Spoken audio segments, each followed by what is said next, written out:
Thank you for joining me once again. This is Josh Barako Gombe. I believe that you're being inspired and transformed. Today we are going to talk about very interesting things, and I believe that our lives, even as we are going through interesting times, as a nation and as a globe, through what is happening around the world, I believe that we are going to come out of this better, stronger, and wiser. And today I would like us to have a discussion that we may be able to talk together, so that we can be able to. I would really like to hear from you.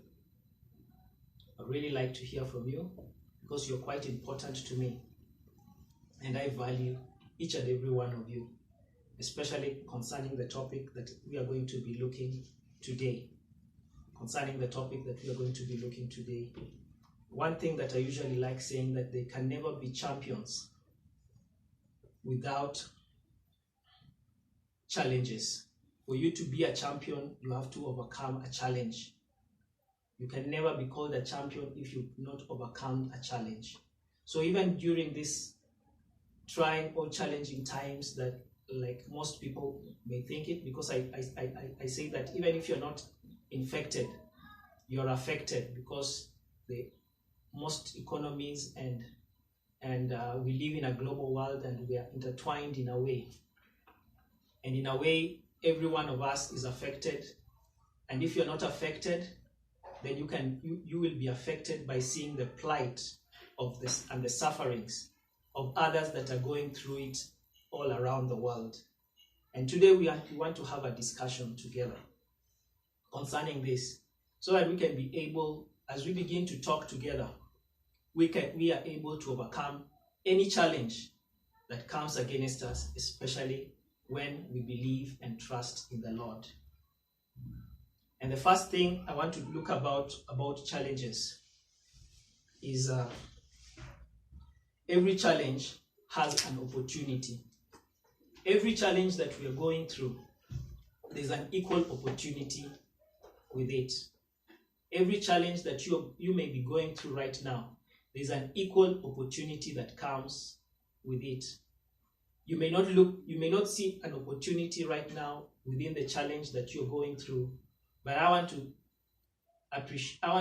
you to be able to have a perspective, because most of the times people look at problems according to their perspective.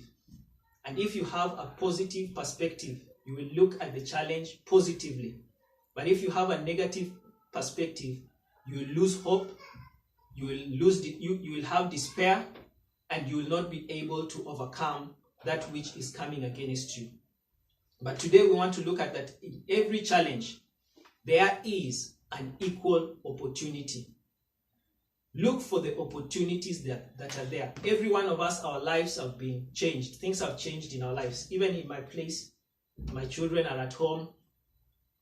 My wife is at home, and I'm shooting, and I'm talking to us this day from the house. But I really thank God that in every challenge there is an opportunity. In every challenge there is an opportunity. Even I usually walk every day. This year I started exercises, so I walk for an hour, about 6.7 kilometers. But I cannot do that because I'm taking precaution. The government has asked us to take precaution, so we are taking precaution as a family. And we are going to look at some of the things that we need to do when you're faced with a challenge. Number one, identify the opportunity. You need to identify the opportunity. I'm enjoying my time with my kids. We are exercising now in the house and having a nice time with my kids. But it's also an opportunity to be able to advance yourself. Even if you're working from home, you can be able to advance yourself and build yourself up.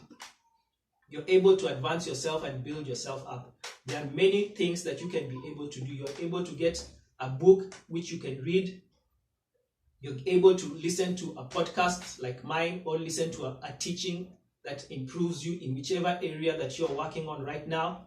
whether it is in your business or in your career, there is something that you can be able to listen to that is able to build you up to become better and deliver to better services to the people that you have been serving. To become a better student, you can be able to put on a timetable to be able to inspire you with goals that will make you a better student even as you move along. So even in this time of where we are facing what the globe is facing, let us try and find opportunities that will improve on our lives, will improve on the lives of others, and by doing that, you will be transforming your life. Because remember that there can never be a champion without a what? A challenge. There can never be a champion without a challenge. Number 2 is that in every challenge, there is a lesson. In every challenge, there is a lesson. In every challenge, there is a lesson. And there are very important lessons that we are learning, even from the Chinese. Right now, the city where it started, Wuhan, I've not seen any more people being infected by the virus. And we can learn a lesson from that. What did they do? They did a lockdown. Yesterday I saw my uncle sent me a WhatsApp, and what he sent was quite interesting because it was scriptural. It was scriptural, and I would like just to read it with us. This is what he sent me. He said this: kindly observe the edict of the prophet Isaiah. In Isaiah chapter 26, verse 20. Go, my people, enter your rooms and shut your doors behind you. Hide yourselves for a while until his wrath has passed. If you can't obey Kenyan government through the CS, then you can at least obey our Almighty God through his prophet Isaiah. You can at least obey the Almighty God through his prophet Isaiah. And I thought that was quite interesting. That even during this time, what are the lessons? In every challenge that you go through, what are the lessons that we are learning? Even as a nation, what are the lessons that we are learning? And one thing that they usually, the one quote that I heard, and I believe it's quite true, that how good a society is, it's by how they take care of the weak people. How good a society is how they take care of the weak people. And even in Kenya right now, as we are looking at these things that have happened, whether it's in China or in Italy, we can learn from their mistakes, because it's a very painful thing to learn from experience. If you learn from other people's mistakes, it is easier and better for you. And in Kenya right now, we have been going through, we have structures that can enable us. I know some of the economies are bigger than ours, but we have structures that can enable us to become and go through this challenge and even get out better. One instance that I can even put is the Huduma number. All the data of people were collected, and most of the people in Kenya, their data were collected, and that can help the government to fast track, find out the people that are most needy, and be able to appropriate that. And the second thing is that there are people who some time back they say that in Kenya most of the people live in less than $1 a day. So if we are to give each person in Kenya $1 a day, which the government has the Huduma number and they took all the details, there are people who do not need that. I may not need it for the 3 months that 3 or 1 month that people need to be quarantined. 3 or 1 month that people need to be quarantined so that this thing can be balanced. I may not need it, but there are people that are in our midst that would really need this. And even if they can be given $1 a day, the 45 million Kenyans or less, let the middle class and the upper class be taken out of that bracket. The 45 million Kenyans be given $1 a day for the days that are there. It will come to about 1.2 billion Kenya shillings a month.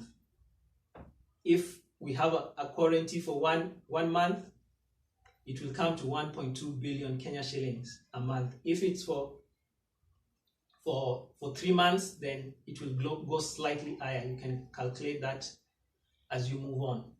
But this is quite important for us to be able to insulate those who are weak. But I am not one of those people that always look unto the government. My question is, I always ask myself, is not what can the government do to me? But I always ask myself, what can I do for the government? Or what can I do for the nation? It's not what the nation can do for me, but as an individual, what can you do for the nation? The last question, or the last thing that we need to look at in every challenge, is that in every challenge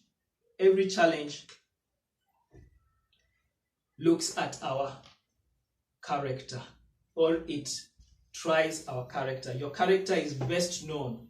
Your character is best known when you're going through a challenge. We can never know you until we have seen you go through a challenge. The challenge will reveal who you are. When you're going through a challenge, it brings out the best in you or the worst in you. If you have bad things inside you, it will bring them out. If you have good things inside you, it will bring them out, because a challenge has a way of bringing out the best from us. So I want to thank you this day for listening to me. And I would like to hear from you concerning this as we continue with this discussion tomorrow. And now may the Lord bless you and keep you. May the Lord make his face shine upon you and be gracious unto you. May the Lord lift up his countenance on you and grant you peace.